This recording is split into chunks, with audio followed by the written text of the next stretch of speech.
Hey, so I thought Norma here was egg bound. Turns out she's what's called water belly or ascites. Basically, her heart and or liver are failing and her abdomen is filling with water. There's no way to necessarily fix it, but there's a way to help alleviate her discomfort so that she does not suffocate, because that's what happens. Her abdomen will fill with water and basically it'll push her lungs up and she'll not be able to breathe anymore. So the way it works, I already started it, but I'm gonna show you how far I've gotten. So if you can see, you see the dripping right there? So basically I was able to use an 18 gauge needle to start taking out the fluid. I do not have a big enough syringe. I should at least have a 60 ml syringe. Otherwise you're basically inserting the needle over and over and over and over. It's an 18 gauge needle. You don't want to do that. So I was able to basically kind of poke a hole into her abdomen. I took out as much fluid as I could with the small little syringe I have, and now the rest is draining. So you can see she's kind of just hanging out, and it's all kind of draining out. This will not solve the problem again, but it will help alleviate. So you can take a look. You can see her bellies. You can see that dripping there. It's dripping down out of the hole that I made with the 18 gauge needle. So it'll keep draining out. I'm just gonna kind of keep her comfortable here. Try to get out as much pressure as I can, and then yeah, just keep her as comfortable as possible. So keeping chickens is fun, isn't it?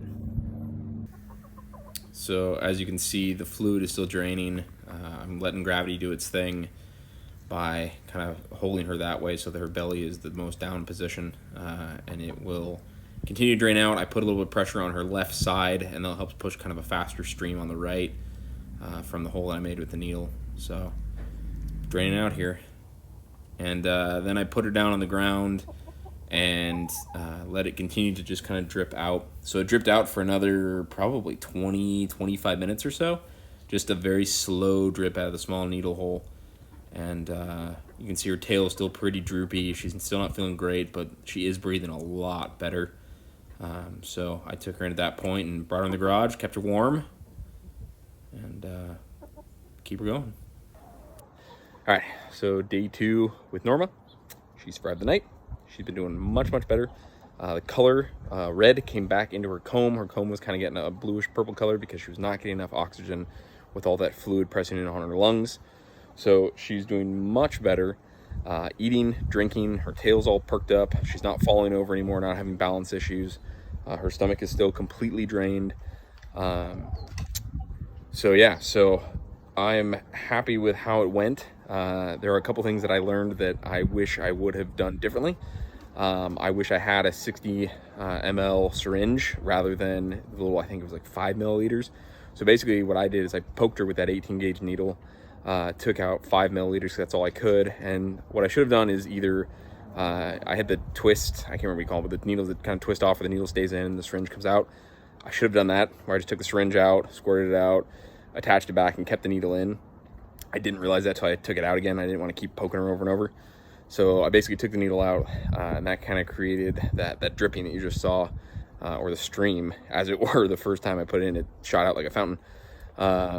So I wish I would have done that a little bit differently. I wish I had a bigger syringe. That's something I'm going to put on my list of things to have. You know, I think I caught this in time. I probably should have been checking maybe a couple days prior to this, and it wouldn't have been as bad. So I need to make sure I'm doing a little more due diligence on my part with the rest of the flock, make sure none of them are having issues. I caught it pretty early, but I probably could have caught it a little earlier. And the biggest thing is I got to make sure that I'm doing as much preventative maintenance as I can with these guys.